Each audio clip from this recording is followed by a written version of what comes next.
નમસ્તે. 1 એપ્રિલ 2026 થી સમગ્ર ભારતમાં પાન, મસાલા, બીડી, ગુટખા, ખૈની જેવા નશાકારક પદાર્થો ઉપર પ્રતિબંધ લાગુ કરવામાં આવશે. આવો સરકારે નિર્ણય લીધો છે. ઓલરેડી ઓડિશા સરકાર દ્વારા આ નિર્ણય લાગુ કરાયો છે કે આવા પાન, મસાલા, બીડી, ગુટખા, ખૈની જેવા નશાકારક પદાર્થો છે એનું વેચાણ, એને બનાવવા અને એને જાહેરમાં વેચવા અને એના ટ્રાન્સપોર્ટેશન આ બધા ઉપર બેન લગાવી દીધું છે. આ વસ્તુ લાગુ થશે 1 એપ્રિલથી.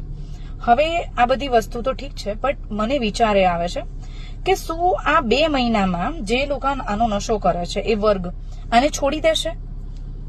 જવાબ છે ના. ચલો નથી છોડી શકતો તો આપણા બોડીમાં તો એવું કોઈ ડિવાઇસ છે નહીં કે એ બોડી એવું સમજી લે કે 2 મહિનામાં આ વસ્તુને આપણે ગમે તેમ કરીને બંધ કરી દેવી છે. તો શું થશે આ 2 મહિના દરમિયાન? ન્યૂઝ 2 મહિના પહેલા લાગુ કરી દીધું. એનો અર્થ એ છે કે હવે લોકો આનો એક સ્ટોક ઉભો કરશે. આ સ્ટોક એવો ભૂતિયા સ્ટોક હશે કે અગર જો બેન થાય છે તો કેટલા ટાઈમ સુધી આપણે એને ચલાવી શકાય. બરાબર છે. તો હવે ખોટો સ્ટોક ઉભો થશે, આ વસ્તુમાં પણ ભાવ વધારો થશે. નશો કરવો ખોટો જ છે, એમાં કોઈ બેમત નથી. નશો હંમેશા લોકોને તબાહ કરે છે, પણ જનરેશનને આ વસ્તુ ન કરવા માટે આવી કોઈ ટેકનિક નથી કે સીધું એને બંધ કરી દેવું.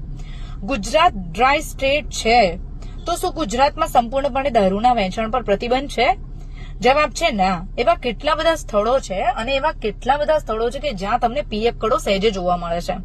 ગુજરાતમાં પણ જોવા મળે છે. આનાથી પણ વિયર્ડ પરિસ્થિતિ થશે કે જ્યારે આવી બધી વસ્તુ ઉપર બેન લગાવવામાં આવશે. બરાબર.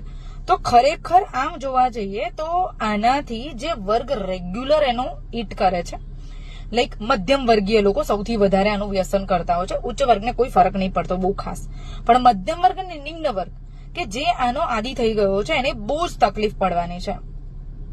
તો એનાથી શું થશે?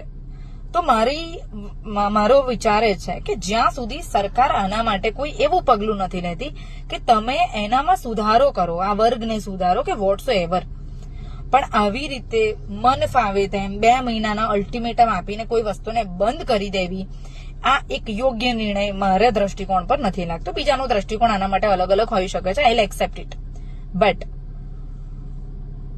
આ અયોગ્ય છે.